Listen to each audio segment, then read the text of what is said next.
একটি বিশেষ দোয়া মাহফিলে আপনারা শরীক হয়েছেন। বিশেষ বলার কারণ এটি যে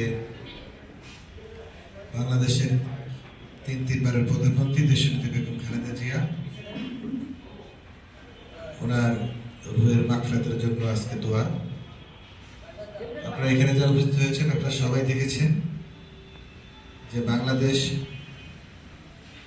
স্বাধীন হওয়ার পরে যে প্রধানমন্ত্রী বা রাষ্ট্রপতি যারা ইন্তেকাল করেছেন, শহীদ রাষ্ট্রপতি জিয়া রহমান শহীদ হয়েছে। তো বিশেষ ব্যক্তিত্ব, সম্মানিত ব্যক্তিত্ব, বাংলাদেশের বিভিন্ন পর্যায়ে রাজনীতিবিদ, সমাজসেবী। তো ওই দিন জানাজা যে পরিমাণ মানুষ শরীক হয়েছে, পরিমাণটা ছিল বাংলাদেশের যে কটি জানাজা হয়েছে সম্মানিত বিশেষ ব্যক্তিত্বের ক্ষেত্রে সবচেয়ে বড় জানাজা মানুষ বা বড় জানাজা বেগম খালেদা জিয়ার জন্য অনুষ্ঠিত হয়েছে। আল্লাহর রহমত। এটা আমাদের কথা না, এটি বহির্বিশ্বে যে প্রেস, সংবাদপত্র, মিডিয়া তাদের মেসেজ এইটা, বা তারা যে বক্তব্য প্রচার করেছে যে বেগম খালেদা জিয়ার যে পরিমাণ মানুষ শরীক হয়েছেন নামাজে জানাজা, এই সংখ্যক মানুষ কখনো কোনো ব্যক্তির বা রাষ্ট্রপ্রধান বা সম্মানিত ব্যক্তিত্বের জানাজায় অংশগ্রহণ করেন। এটি অবশ্যই স্পেশালি আল্লাহর রহমত। কারণ আপনারা জানেন যে স্বাধীনতা যুদ্ধে, মুক্তিযুদ্ধে বেগম খালেদা জিয়ার অবদান আছে। বাংলাদেশের গণতন্ত্র প্রতিষ্ঠা, বাংলাদেশের মানুষের বাক স্বাধীনতা এবং বাংলাদেশের ওলামা একরাম, বিশেষ করে মাদ্রাসা মসজিদের সাথে সম্পৃক্ত প্রত্যক্ষভাবে যে সম্মানিত সম্প্রদায় আছেন, হাফেজ, মাওলানা, মুফতি, ইসলাম স্কলার, সবার প্রতি বেগম খালেদা জিয়ার একটি বিশেষ নজর, একটি দরদ, একটা স্নেহ ছিল। আপনারা মিডিয়া এবং ইউটিউবে দেখতে পাবেন যে বিএনপি করেন না, মানে অন্য দলের সমর্থন অনেক ওলামা একরাম আছেন, অনেক ব্যক্তিত্ব আছেন, অনেক সাংবাদিক আছেন, তারা কিন্তু বেগম খালেদা জিয়ার বিভিন্ন সুকীর্তির কথা ব্যাপকভাবে প্রচার করছে। তারা করতে বাধ্য নন, তারা করছেন তাদের বিবেকের জায়গা থেকে। তো প্রিয় ভাইয়ের আমার, আমরা আজকে যে উদ্দেশ্যে এখানে উপস্থিত হয়েছি, আমাদের প্রিয় আম্মা জান, আমাদের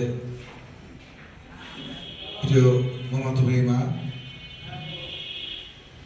এই জন্য বললাম মমতাময়ী মা, কারণ ফ্যাসিস্ট সরকারের সময় উনি বাংলাদেশের ভূখণ্ড ছেড়ে উনি কিন্তু যাননি, অনেক সুযোগ পেয়েছিলেন বাংলাদেশ ছেড়ে চলে যাওয়ার জন্য, কিন্তু মৃত্যু ভয়, জেল ভয় উপেক্ষা করে উনি শুধুমাত্র বাংলাদেশের মানুষের হক আদায়ের জন্য, গণতন্ত্র অধিকার আদায়ের জন্য, ভোটাধিকার অধিকার আদায়ের জন্য, বাংলাদেশের মানুষকে সাহস দেওয়ার জন্য উনি কিন্তু স্বেচ্ছায় জেল কেটেছেন। আমি বলতে চাই যে ফ্যাসিস্ট বিরোধী আন্দোলনে যতগুলি দল জড়িত ছিলেন, তাদের যে প্রধান ছিলেন,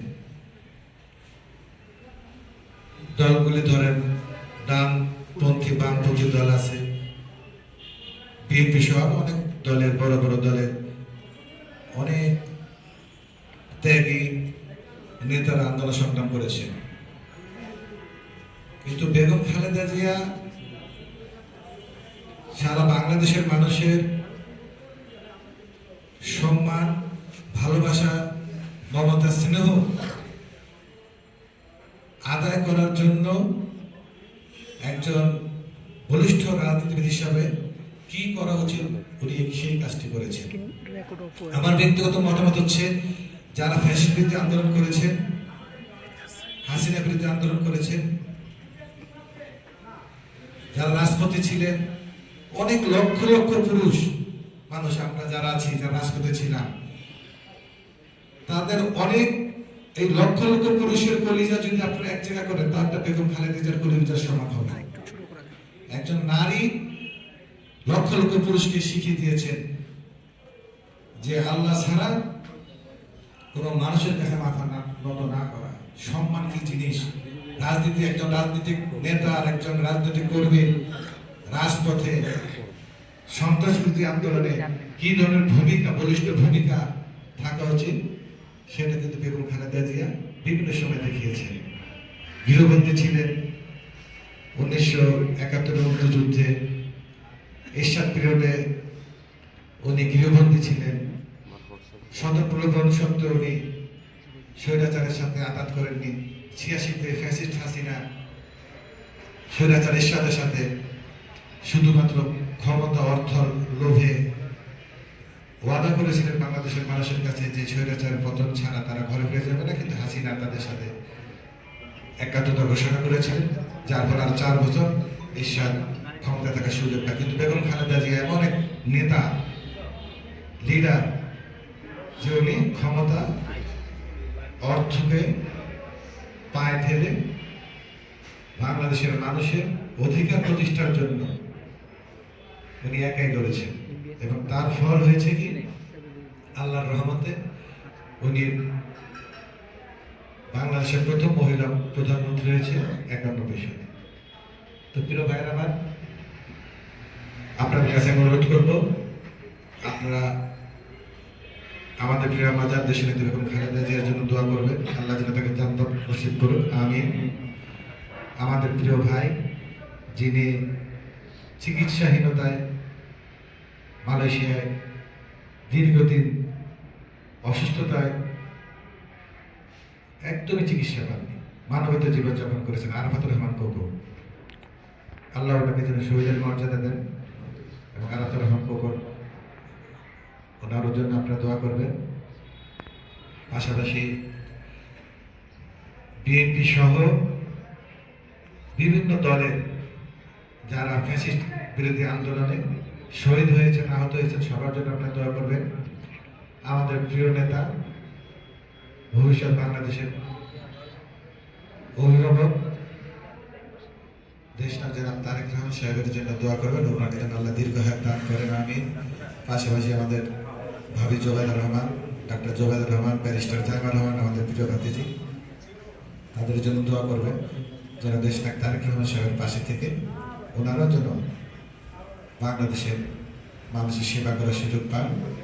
পাশাপাশি জিয়া পরিবার এবং আমরা যারা তৃণমূলের কর্মী আছি, সবার জন্য সবাই আমরা দোয়া করবেন, আল্লাহ যেন প্রত্যেকটা মানুষের, প্রত্যেকটা মুসলিমের পরিবারকে যেন আল্লাহ জান, মাল, ইজ্জত, ইমানের সাথে হেফাজত করেন। ফিলিস্তিনের মুসলমানদের জন্য দোয়া করবেন, সারা পৃথিবীর মুসলমানদের জন্য দোয়া করবেন, এবং ভবিষ্যৎ বাংলাদেশের জনগণ যেন তারেক রহমান সাহেবকে প্রধানমন্ত্রী করে আমাদেরকে দেশ সেবার সুযোগ দেন, এবং সেই জনগণ যদি আমাদেরকে সেই আমানত দেন তারেক রহমান সাহেবের নেতৃত্বে, সেই আমানত জন্য আমরা ইনশাল্লাহ রক্ষা করতে পারি পরিপূর্ণভাবে, সেই ক্ষমতা, যোগ্যতা যেন জিয়া পরিবারের মাধ্যমে আমাদের দেন, সেই সাথে দোয়া করবেন।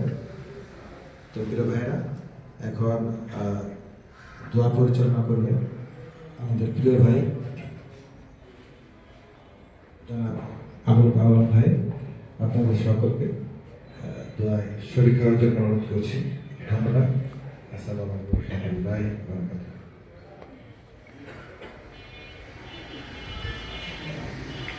এখন আমাদের সামনে তেলাওয়াত করবেন আমাদের ছাত্র মোহাম্মদ সালমান ফারসি।